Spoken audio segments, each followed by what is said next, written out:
పెహల్గాం దాడి ఉగ్రవాదుల్ని మన సైన్యం మట్టుబెట్టేసింది. ఎప్పుడైతే ఈ వార్త బయటకు వచ్చిందో భారతీయులందరూ సంతోషం వ్యక్తం చేశారు. భారతీయులందరూ పండగని సెలబ్రేట్ చేసుకున్న పరిస్థితి ఉంది.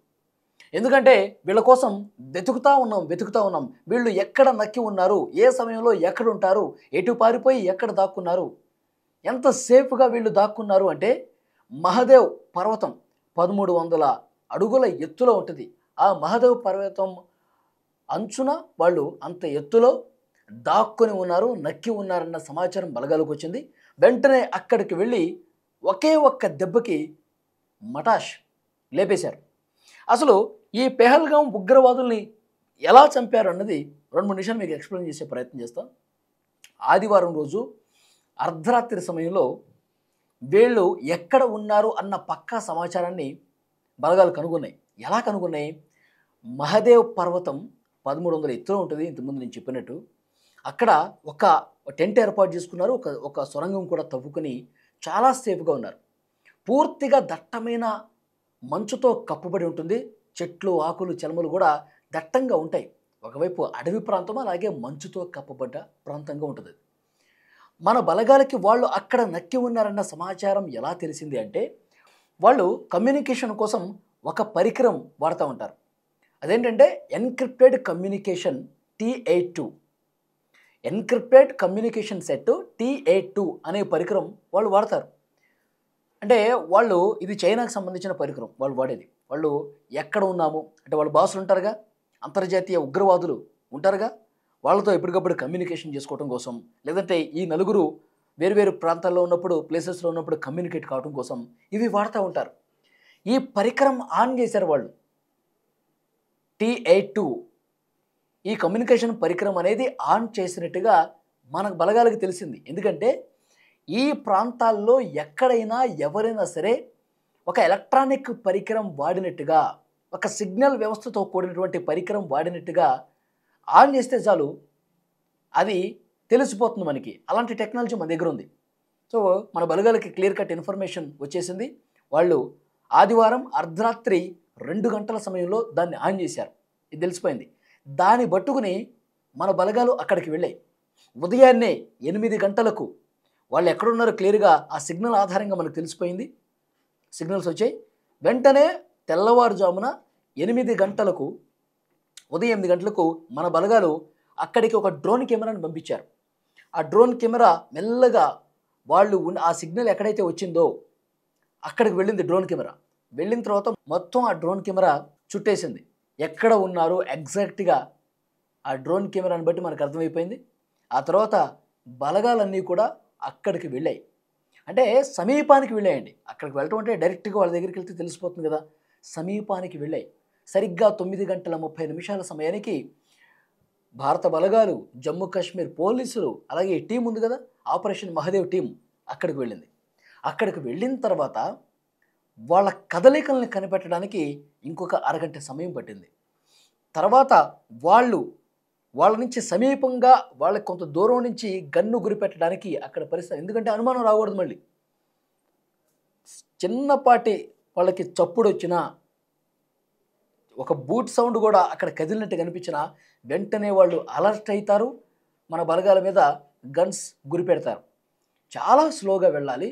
వాళ్ళకి అత్యంత సమీపంగా గన్ గురిపెట్టాలి సైలెంట్గా. ఇది మొత్తం చేయడానికి గంట సమయం పట్టిందండి. వాళ్ళకి దగ్గర వరకు వెళ్ళినా వాళ్ళకి సమీపంగా గన్ పెట్టి ఒక మూల నుంచి వాళ్ళని కాల్చడానికి గంట సమయం తీసుకున్నారు.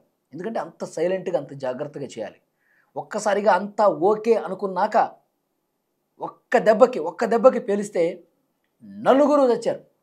3 స్పాట్లోనే చచ్చిపోయారు. ఇంకొకడు తీవ్ర గాయాల పాలై తప్పించుకునే ప్రయత్నం చేస్తుంటే ఒక్కసారి మళ్ళీ వాడిని కూడా కాల్చేసి చంపేశారు. ఆపరేషన్ మహాదేవ్ అనేది సక్సెస్ అయింది.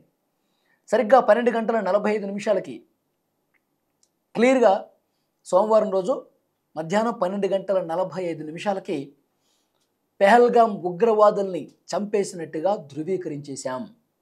మన బలగాలు కన్ఫర్మ్ చేసేసుకున్నారు. వాళ్ళ దగ్గరికి వెళితే AK-47లు, పెద్ద రైఫిళ్ళు, బుల్లెట్లు, పెద్ద ఎత్తున ఆయుధ సామాగ్రిని మన బలగాలు స్వాధీనం చేసుకున్నాయి. ఇంత జరిగింది. అంటే పెహల్గాం ఉగ్రవాదులు ఎంతటి మారణహోమం సృష్టించారో ఇంకా దేశ ప్రజలు ఎవరు కూడా మర్చిపోలే. ఎందుకు అంటే 26 మంది మన దేశ పౌరుల్ని మతం పేరిట ఈ ఉగ్రవాదులు మన దేశంలోకి చొరబడి మారణహోమం చేశారు. పాయింట్ బ్లాంక్లో గన్ను పెట్టి మతం పేరుతో ఆ వివరాలు అడిగి వాళ్ళ ప్రైవేట్ పార్ట్స్ కూడా చూసి దారుణంగా కాల్చి చంపేశారు. ఎంత దారుణం చూడండి. ఎప్పుడు కూడా ఇంత దారుణంగా ఉగ్రవాదులు మన దేశంలోకి చొరబడి హింస సృష్టించిన పరిస్థితులు, అది కూడా అమాయకులైనటువంటి అమాయకులైన పౌరులు 26 మందిని పొట్టన పెట్టుకున్నారు. 25 మంది పర్యాటకులు, ఇతర ప్రాంతాల నుంచి వచ్చిన వాళ్ళు, ఒకడు కశ్మీరీ యువకుడు. మొత్తం 26 మంది స్పాట్లో చనిపోయారు. ఇది జరిగిన తర్వాత దేశం ఒక్కసారిగా ఉలిక్కిపడింది, షాక్ అయింది. ఉగ్రవాదులకు వ్యతిరేకంగా పెద్ద ఎత్తున రోడ్ల మీదకి వచ్చి పాకిస్తాన్ దిష్టిబొమ్మలు కూడా దహనం చేశారు. పాకిస్తాన్ ప్రేరేపిత ఉగ్రవాదులు, పాకిస్తాన్ వీళ్ళందరినీ పెంచి పోషిస్తుందని చెప్పి మనమందరం కూడా ఆందోళన చేశాం. పాకిస్తాన్కి బుద్ధి చెప్పాలి, ఎట్టి పరిస్థితుల్లో మరొక సర్జికల్ స్ట్రైక్ చేయాలని చెప్పి పెద్ద ఎత్తున డిమాండ్ వచ్చింది. అక్కడ కశ్మీర్లో కూడా పెద్ద ఎత్తున హిందువులు, ముస్లింలు అందరూ కూడా రోడ్ల మీదకి వచ్చి పాకిస్తాన్కి బుద్ధి చెప్పాల్సిందే, ఇదొక దుర్మార్గమైన దేశం అంటూ పెద్ద ఎత్తున ఆందోళన కూడా జరిగిన పరిస్థితి ఉంది. ఆ తర్వాత మనం ఆపరేషన్ సింధూర్ చేపట్టాం. ఆపరేషన్ సింధూర్ చేపట్టి ఉగ్ర స్థావరాలు, పాకిస్తాన్లో ఉన్నటువంటి ఆ స్థావరాలు మొత్తం కూడా నేలమట్టం చేసిన పరిస్థితి ఉంది. ఇంకా ఆ మంటలు అనేది చల్లారలేదండి. ప్రతి భారతీయుడి గుండె రగిలిపోతుంది అప్పటి నుంచి కూడా. ఈ ముష్కర మూకలు ఎవరైతే ఉన్నారో వీళ్ళందరినీ చంపి పడేసేయాలి, వీళ్ళందరినీ మనం ఉగ్రవాద స్థావరాలన్నీ కొలాప్స్ చేసేసాం. కొంతమంది అంతర్జాతీయ ఉగ్రవాదుల కుటుంబ సభ్యులు కూడా లేపేశాం ఆపరేషన్ సింధూర్తో. కానీ ఎవరైతే గన్ను పెట్టి మన భూభాగంలోకి వచ్చి పెహల్గాంలో ఆ అమాయకులైన పర్యాటకుల మీద దాడి చేసి మతం పేరుతో అడిగి మరీ దాడి చేసి చంపేశారు కదా, వాళ్ళని ఎందుకు ఇంకా పట్టుకోవడంలో ఆలస్యం కనిపిస్తుంది? వాళ్ళని ఎందుకు పట్టుకోలేకపోతున్నారు? వాళ్ళ కోసం ఇది చాలామంది ప్రశ్నిస్తున్నారు.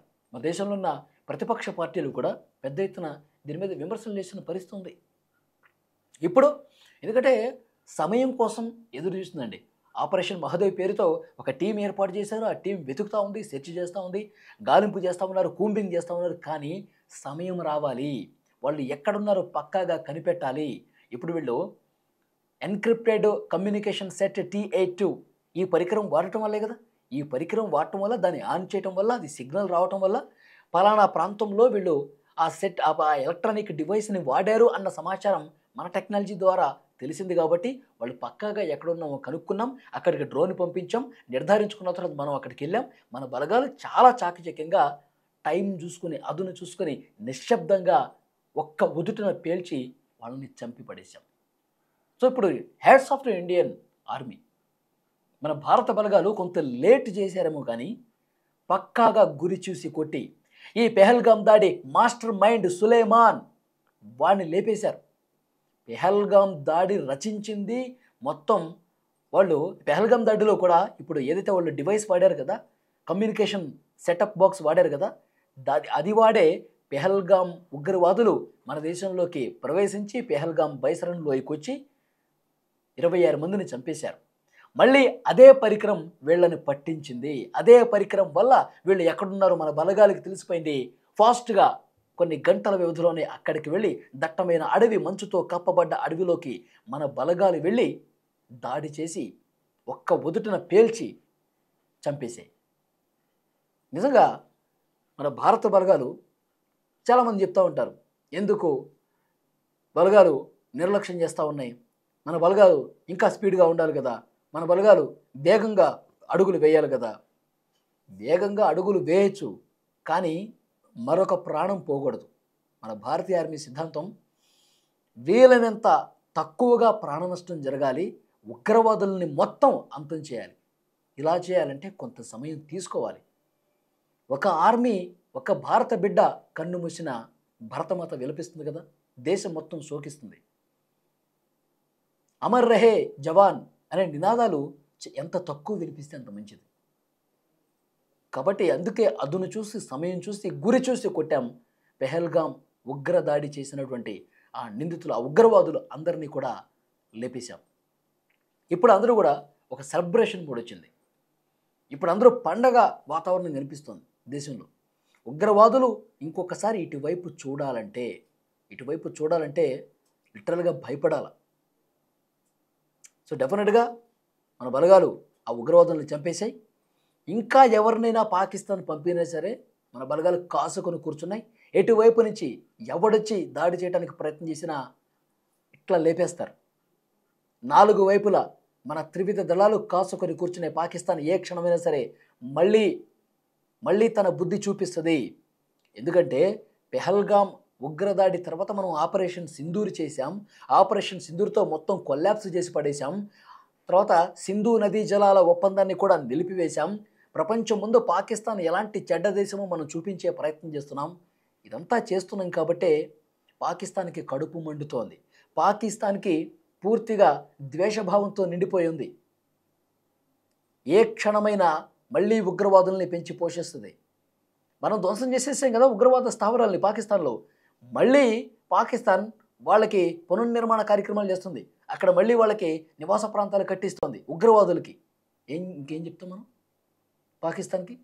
సో ఏ క్షణం అయినా సరే పాకిస్తాన్ మళ్ళీ ఉగ్రవాదుల్ని పెంచి పోషించి మన దేశం మీదకి ఉసిగొలుపుతుంది. ఎందుకంటే వాళ్ళకి స్వాతంత్ర సమరయోధుల్లాగా ఉగ్రవాదులు కనిపిస్తున్నారు కదా. సరే తన బుద్ధి మార్చుకోకపోయినా మళ్ళీ వాళ్ళు దాడి చేస్తే ప్రతి దాడి ఇంకా చాలా తీవ్రంగా ఉంటుందని ఒక గట్టి హెచ్చరిక పంపాం. పెహల్గాం ఉగ్రదాడికి కారణం ది రెసిస్టెన్స్ ఫ్రంట్, లష్కర్-ఇ తోయిబా అనుబంధ సంస్థ ఇది. ది రెసిస్టెన్స్ ఫ్రంట్ అని చెప్పి ఆ ఉగ్రవాద సంస్థే ఇది చేసిందని చెప్పి పక్కా ఇన్ఫర్మేషన్ ఉంది. మొన్న అమెరికా దేశం కూడా డొనాల్డ్ ట్రంప్ కూడా ప్రకటన చేశాడు. వైట్ హౌస్ నుంచి కీలకమైన ప్రకటన వచ్చింది. ది రెసిస్టెన్స్ ఫ్రంట్ ఏదైతే ఉగ్రవాద సంస్థ ఉందో అది అంతర్జాతీయ ఉగ్రవాద సంస్థల లిస్టులో చేర్చేశాం. అంతర్జాతీయ ఉగ్ర సంస్థ అది అని చెప్పి అమెరికానే ప్రకటించిందంటే మనం సక్సెస్ అయ్యాం. పాకిస్తాన్ బుద్ధిని ప్రపంచం మొత్తం కూడా అదొక చెడ్డ దేశం, అదొక ఉగ్రవాదుల్ని పెంచి పోషించే దేశం అని చెప్పి ప్రపంచం మొత్తం కూడా యాక్సెప్ట్ చేసినట్టుగా భావించాలి. ఇది భారతదేశం విజయంగా భావించాలి. ఫ్రెండ్స్, మీరేమనుకుంటున్నారు? ఇప్పుడు పాకిస్తాన్ ఉగ్రవాదులు ఎవరైతే ఉన్నారో, ది రెసిస్టెన్స్ ఫ్రంట్ ఉగ్రవాదులు ఎవరైతే ఉన్నారో, ఈ పెహల్గాం దాడి కారకులైనటువంటి ఉగ్రవాదులు సులైమాన్తో సహా మిగతా మొత్తం 4 కూడా వేసి పడేశాం. మీరేమంటారు? కామెంట్ బాక్స్లో తెలియజేయండి.